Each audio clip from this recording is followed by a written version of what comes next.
Yes, పార్లమెంట్లో voting కొనసాగుతోంది. పర్టికులర్గా డీలిమిటేషన్ బిల్లుకు సంబంధించి, అది కూడా రాజ్యాంగ సవరణకు సంబంధించి డివిజన్ 1 కింద కేటాయించారు. స్పీకర్ అనుమతి ఇచ్చిన తర్వాత ఓటింగ్ ప్రక్రియ ఎలా చేయాలో సెక్రటరీ జనరల్ చెప్పిన తర్వాత సభ్యులంతా కూడా ఓటు వేశారు. 489 మంది ప్రస్తుతం పార్లమెంట్లో సభ్యులంతా కూడా అటెండ్ అయ్యారు. 540 మందికి 489 మాత్రమే అటెండ్ అయ్యారు. మిగిలిన వాళ్ళంతా కూడా విప్ జారీ చేసినా సరే ఎందుకు అటెండ్ కాలేదు అనేది చూడాల్సి ఉంటుంది. లేదా వాళ్ళు వచ్చినా కూడా వాళ్ళు ఓటు వేయటం సరిగా రాక మొన్న రివిజన్ చేసిన సందర్భం కూడా ఉంది. సో మొన్నటి పరిస్థితి ఇప్పుడు కూడా రాబోతుందా? ఎందుకంటే ఒక్క ఎన్డీఏకే 293 మంది సభ్యులు ఉన్నప్పుడు కేవలం 278 మందే ఎస్ అని ఓటేయటం అనేది ఆశ్చర్యకరం.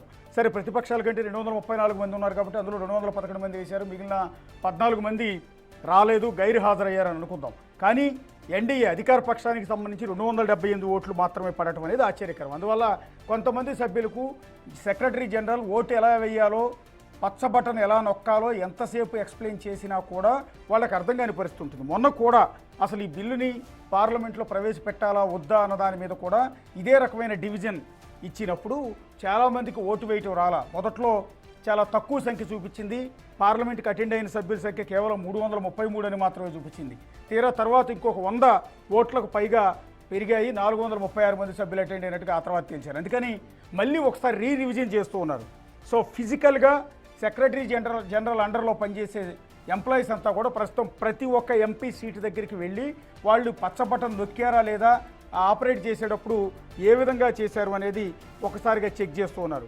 ప్రస్తుతానికి ఇప్పుడు ఇచ్చిన ఫిగర్ ప్రకారం అంటే కేవలం డీలిమిటేషన్ బిల్లుకు సంబంధించి రాజ్యాంగ సవరణ ప్రక్రియకు సంబంధించి పార్లమెంట్లో అటెండ్ అయిన 489 మందిలో 278 మంది ఎస్ అవునని, 211 మంది కాదని తేల్చారు. కాబట్టి దీన్ని బట్టి ఆ బిల్లులు వీగిపోయినట్టుగా ప్రస్తుతానికి మనం చూడాలి. కానీ ఇప్పుడు ఏదైతే పార్లమెంటు ఎంప్లాయీస్ ప్రతి ఒక్క ఎంపీ దగ్గరికి వెళ్ళి ఓటింగ్ ప్రక్రియ ఎలా చేశారు, అసలు పార్లమెంట్కి అటెండ్ అయిన సభ్యులు ఎంత, బేసిక్గా 999 విప్ జారీ